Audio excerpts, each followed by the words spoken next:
My family was having a luxurious backyard barbecue. Smiling, I asked, "Did you remember my birthday?" My mother looked surprised, said, "Oh? Was that today? This is for your sister's pregnancy." My sister giggled beside her. Without a word, tears fell as I walked away.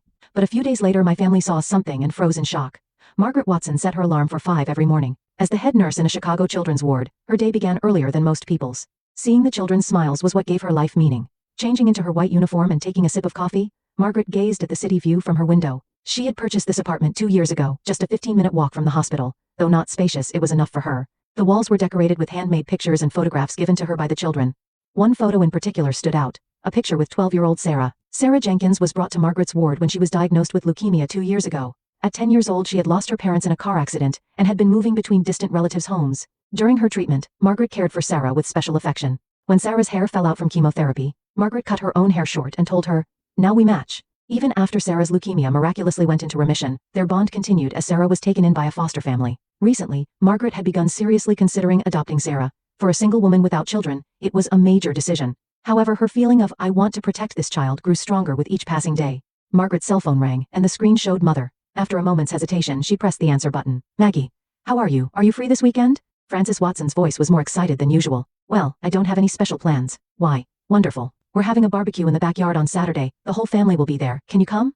Margaret silently checked her calendar. Saturday was her birthday. It was unusual for her family to gather to celebrate her birthday. Normally her birthday was marked with just a phone call or, at most, a simple dinner. Meanwhile, her sister Rebecca's birthday was celebrated lavishly every year. Margaret answered, "Should I bring anything?" "Nothing at all. Just yourself." After ending the call, Margaret felt conflicted. William and Frances Watson had always given special treatment to her sister Rebecca. A high school cheerleader and sorority darling in college, Rebecca was the perfect daughter in her parents' eyes. In contrast, Margaret's serious, introverted nature meant her efforts and achievements were always overshadowed. "When I became head nurse," Dad said, "it's a shame you didn't aim to become a doctor," Margaret mumbled to herself. Her reputation at the hospital was excellent, and she was deeply trusted by her colleagues. Her best friend, Eleanor Green, was particularly supportive. Eleanor was Margaret's senior nurse. They had been close since their rookie days, often going to movies on weekends or sometimes having dinner with Eleanor's brother James. James was a 45-year-old architect and single. Margaret felt somewhat drawn to his quiet, warm personality. Next door to Margaret's apartment lived Edna Miller. After losing her husband, Edna had continued living alone, and she and Margaret had built a special relationship. They occasionally shared dinner and walked in the park on holidays. Edna was like the ideal mother figure to Margaret. "Maggie, you are wonderful enough. Don't doubt your own worth," Edna often told her. Margaret looked at the clock and quickly grabbed her bag. Today was going to be busy. 3 new patients were being admitted to the hospital, and there was a staff meeting. And after school, Sarah was coming to visit Margaret's apartment. While riding the elevator, Margaret thought about the family gathering this weekend. If her parents had remembered her birthday, that would be a pleasant change. But recalling past disappointments, she cautioned herself not to expect too much. This time might be different, Margaret whispered softly as she stepped out into the morning air of Chicago. Saturday morning, Margaret dressed more carefully than usual. She chose a pale blue dress and styled her hair meticulously. She applied makeup a bit heavier than normal. Pausing in front of the mirror, she contemplated her reflection. 38 years old.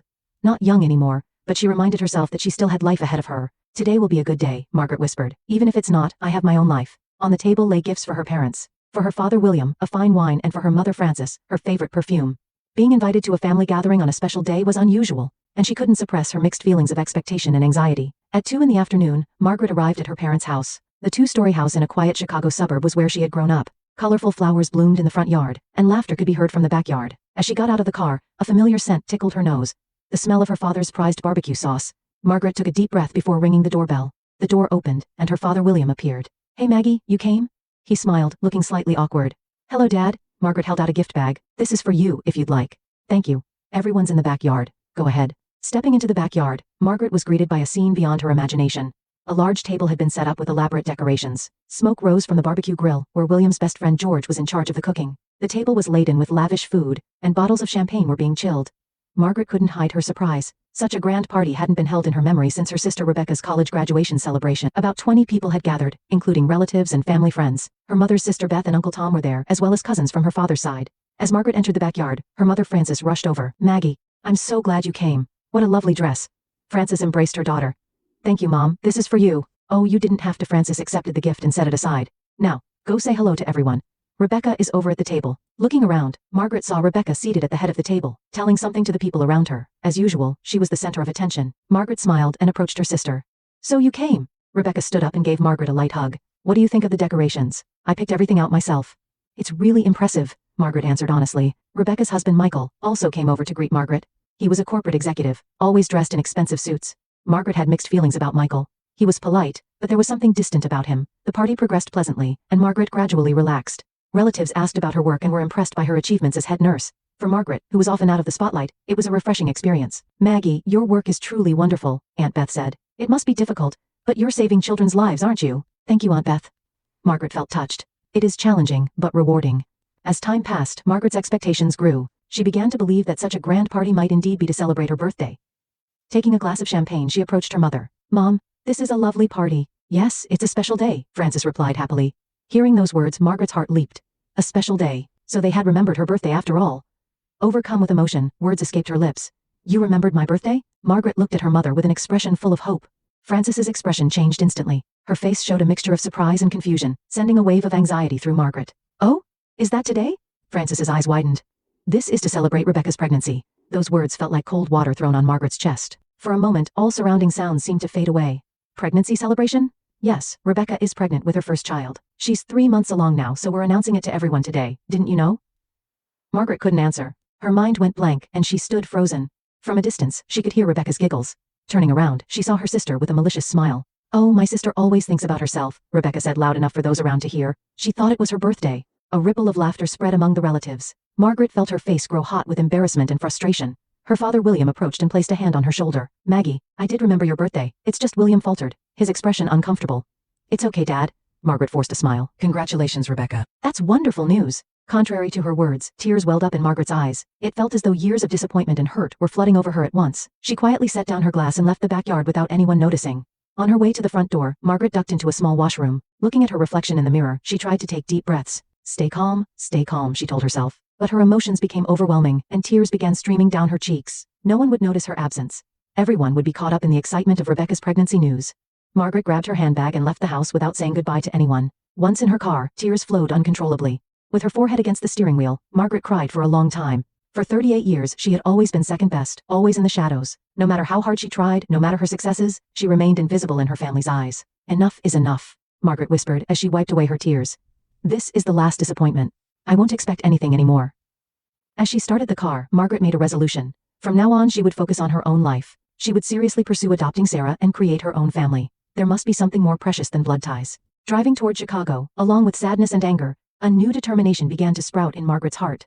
3 weeks had passed since the birthday incident. Margaret had immersed herself in work to distract from the pain in her heart. New patients were continuously being brought into the children's ward of Chicago Children's Hospital, and her days as head nurse were becoming increasingly busy. Maggie, you've been working overtime for 3 days straight. Don't push yourself too hard. Eleanor placed a hand on Margaret's shoulder with a concerned look. I'm fine. Being busy helps me take my mind off things. Margaret tried to smile, but it was strained from fatigue. Eleanor sighed. Why don't you come over for dinner tonight? My brother James will be there. He's been asking about you a lot lately. Margaret thought for a moment, and then nodded. Thank you. I'm happy to be invited after so long. That evening, after finishing her shift, Margaret headed to Eleanor's apartment. When she opened the door, the aroma of a warm dinner greeted her. In the living room, James was reading a book, waiting for her arrival. Hi, Margaret. How have you been? James stood up from the sofa and smiled warmly at her. Well, you know, Margaret answered honestly. Work has been busy. James looked at Margaret with a serious expression. I heard from Eleanor about your family. That's harsh. Margaret looked away. I'm used to it. But this time, I guess I had expectations. During dinner, Margaret spoke openly about her family for the first time. The comparisons with her sister since childhood, her parents' indifference, and the birthday incident. As she spoke, occasionally tearing up, James quietly held her hand. I've decided, Margaret announced at the end of her story. I'm going to formally pursue Sarah's adoption. I don't care about my family's opinion anymore. I think that's a wonderful decision, James replied with a serious expression. Let me know if there's anything I can do to help. The next day, Margaret visited Sarah's foster home. However, shocking news awaited her. Sarah had been returned to the facility from her foster home. The foster couple said she was too much to handle and had given her up. What do you mean? Sarah is not a problem child. Margaret couldn't contain her anger. Ms. Watson, please calm down, Jennifer Morris from Child Welfare Services said quietly. Sarah is now at St. Mary's facility. Actually, she's been asking to see you. That afternoon, Margaret visited St. Mary's Children's Care Facility. Sarah, who had been waiting at the end of the hallway, ran to her as soon as she saw Margaret. Margaret, you came. The girl clung to her with tears in her eyes. Of course, Sarah. I won't leave you alone. Margaret embraced Sarah, fighting back her own tears. What happened? Sarah looked down. I was a bad girl. I got angry when David the foster father tried to throw away my drawings. They were drawings I made with the art supplies you gave me. Anger welled up in Margaret's chest. The more she heard Sarah's story, the clearer it became that the foster home had been inappropriate. As she was leaving, Margaret approached Jennifer. I want to apply for adoption. Formally. Are you sure? Jennifer asked with a surprised expression. As a single mother with your busy job? I'm sure, Margaret replied with unwavering determination. I need Sarah, and Sarah needs me. Jennifer thought for a moment and then nodded. All right. Let's start the application process. But the screening will be strict. Over the next few weeks, Margaret was busy with work and adoption preparations. She prepared the spare room in her apartment for Sarah and requested schedule adjustments at the hospital. Supporting her through this were Eleanor, James, and her neighbor Edna. Maggie, you're a strong woman, Edna said one evening while having tea in Margaret's apartment. Choosing your own path is never easy. Edna, I'm truly grateful to have you, Margaret responded with heartfelt words. You're more of a mother to me than my own family. Edna smiled gently. There are things more precious than blood ties. You and Sarah are already connected in your hearts. At the July, Margaret was visiting the Chicago Art Museum at James's invitation. Their relationship had gradually deepened, developing into something more than friendship. About Sarah, James brought up while gazing at a painting. I'd like to meet her too. Really? Margaret was surprised. That would be wonderful. Sarah would be delighted. I like children, especially those interested in art. James, as an architect, was passionate about art education. The following weekend, Margaret, James, Eleanor, and Edna visited St. Mary's together. Sarah immediately warmed up to James, her eyes shining as she listened to his stories about architecture. Margaret, is he your boyfriend? Sarah asked with a curious expression. Well, we're not exactly in that kind of relationship yet, Margaret blushed slightly. But we might be, James answered playfully, making Margaret's heart skip a beat. By mid-August, the adoption screening was in its final stage. The home visit had been completed without issues, and Margaret's financial situation and compatibility with Sarah were judged to be satisfactory. All that remained was the final interview. Tomorrow is the final interview. Margaret lay in bed staring at the ceiling. If this goes well, Sarah will officially become my daughter. She was surprised at her own words. Daughter. For the first time, the realization of becoming a mother to a young girl took root within her. With mixed feelings of anxiety and anticipation, Margaret fell asleep. The next morning, she was awakened by an urgent call from the hospital. Miss Watson, the voice of Dr. David Clark, a pediatrician, came through the phone. I'm calling about Sarah. Margaret's heart nearly stopped. Sarah? Did something happen? There's a possibility her leukemia has relapsed. She was brought in last night with a high fever and fatigue. We're running tests now. The moment she hung up the phone, Margaret's legs gave way. The ray of hope that had finally appeared seemed to be covered in darkness again. But she quickly stood up. This was no time for tears. Sarah needed her strength. When she rushed to the hospital, Sarah was sleeping in a small bed. Her complexion was poor, and amphor was in her arm. Outside the room, Eleanor was already waiting with a worried expression. Maggie, I heard. Are you all right? I don't know, Margaret answered honestly. But I need to be strong for Sarah. By early afternoon, James and Edna had also arrived at the hospital. The four waited outside Sarah's room for the test results. When Dr. Clark returned, his expression was grim. I'm sorry, but the leukemia relapse has been confirmed. However, since we've caught it earlier than before, there is hope for treatment. Margaret took a deep breath. What kind of treatment is needed? We'll restart chemotherapy, and depending on the situation, we might consider a bone marrow transplant. If there's a match among blood relatives, the success rate increases. Test my bone marrow, Margaret responded immediately. Even though we're not blood related, is there a possibility? Yes, we'll certainly test you. However, the match rate isn't as high as with blood relatives. James stepped forward. I'll get tested too. And Eleanor. Edna also said in a weak voice. I'll do whatever I can as well. Margaret's heart swelled with gratitude. These people, not related by blood, were so deeply concerned about her and Sarah. Meanwhile, there had been no contact from her actual family. When Sarah awoke, 4 people surrounded her. Everyone, you came? Sarah smiled weakly. Of course, Sarah. Margaret gripped the girl's hand. We're your family. At those words, Eleanor, James, and Edna nodded. Though there were no blood ties, there was undoubtedly a family present. Margaret renewed her resolve. Saving Sarah and teaching her the warmth of a true family, that was her mission now. 2 weeks had passed since Sarah's leukemia relapse. Although the treatment was progressing well, Dr. Clark repeatedly mentioned the possibility of a bone marrow transplant. Margaret had her bone marrow tested, but unfortunately, the compatibility rate was low. The results were similar for James and Eleanor. We need to know detailed medical history of the family, Dr. Clark told Margaret. Do you have any information about Sarah's biological family? Very little. Margaret's shoulders drooped. Her parents died in an accident, and records about other relatives are scarce. I see, Dr. Clark pondered. Well, let's continue the current treatment while looking for other donor candidates. As Margaret was leaving the hospital, her smartphone rang. Looking at the screen, she saw Rebecca displayed. After a moment's hesitation, remembering that there had been several calls from her parents in the past few weeks, she decided to answer. Hello? Finally, you answer the phone. Rebecca's voice had a slight edge. Everyone's been worried. Is that so? Margaret replied, suppressing her emotions. What do you want? Mom and Dad want to see you. Since you've been ignoring their calls, they asked me to contact you. Margaret took a deep breath. I'm busy right now. At the hospital with a very important patient. Always running away like that? Rebecca's voice turned cold. Work over family. I've decided to take leave for my baby, because I think family comes first. Those words made anger rise within Margaret, but her mind was full of thoughts about Sarah. Rebecca, I'll call you back later. After hanging up, Margaret began thinking about the family medical information needed for Sarah's treatment. Her parents might know something. Setting aside her own feelings, she decided to visit her parents' home for Sarah's sake. The next afternoon, Margaret parked her car in front of her parents' house. When she rang the doorbell, her mother Frances immediately opened the door. Maggie. Frances's face showed surprise and joy. Well, you finally came. We were worried. In the living room sat her father William and Rebecca. Margaret exchanged brief greetings and got straight to the point. I want to ask about our family's medical history. Medical history? William frowned. Did something happen? Margaret briefly explained about Sarah, the leukemia relapse, the course of treatment, and the possibility of a bone marrow transplant. So, I want to know if there's any family history of genetic diseases. Can you think of anything? Francis and William exchanged glances. Is this for that child you're trying to adopt? Rebecca interjected. Yes, it is, Margaret answered firmly. You're planning to adopt a child without consulting us. Your family? Francis's voice carried a tone of accusation. Margaret tried to maintain her composure. Sarah is a precious child, like family to me. I want to help her. But there's no blood relation, Rebecca said. Real family is connected by blood. Those words pushed Margaret's anger to its limit. Real family? What you've done to me is family. Forgetting my birthday and celebrating Rebecca's pregnancy instead? We've already apologized for that, Francis said defensively. You've been ignoring our calls. Apologized? When? Margaret was surprised. I left a voicemail, since you didn't answer. Margaret shook her head. That doesn't matter now. What matters is Sarah. Will you tell me about our family's medical history or not? William sighed. All right. My father had heart disease, and my mother had breast cancer. I don't think there were any special genetic diseases. Francis provided similar information. Margaret carefully noted everything down. Thank you. I'll be going now. Wait, Francis grabbed her arm. Tell us more about this child. If she's so important to you, we want to know about her. After a moment's hesitation, Margaret showed them a photo of Sarah on her smartphone. She's 12 years old, a strong girl fighting leukemia. She lost her parents in an accident and has been moving between facilities and foster homes. Francis and William looked at the photo, but their expressions were complex. She's a cute girl, Francis said, but her voice lacked genuine warmth. But with our grandchild on the way to take in someone else's child. Someone else's child? Margaret raised her voice. Sarah is not someone else's child. She's precious to me. Rebecca took the smartphone and scrolled through Sarah's photos. But as a single mother with a job, isn't it difficult to take care of a sick child? I have people who support me. Eleanor, James, Edna. They are my family. At those words, the three clearly showed displeasure. You call people not related by blood a family? Francis said indignantly. Margaret stood up and grabbed her bag. Yes, I do. Family is bound by love and support. Not just by blood. As she was leaving, Rebecca chased her to the entrance. Do you really think you can be happy with that? She said, in a sarcastic tone. Are you satisfied with a stray child because you can't have your own children? Margaret stared at Rebecca. Sarah is not a stray child. She is the daughter of my heart. You wouldn't understand. Getting into her car, Margaret left her parents' home. As expected, she didn't receive true understanding from her blood relatives. But that only strengthened her resolve. Sarah's treatment was showing signs of recovery better than expected. There were indications of improvement even without a bone marrow transplant. At the same time, Margaret's adoption application had entered its Margaret couldn't stop her tears of joy.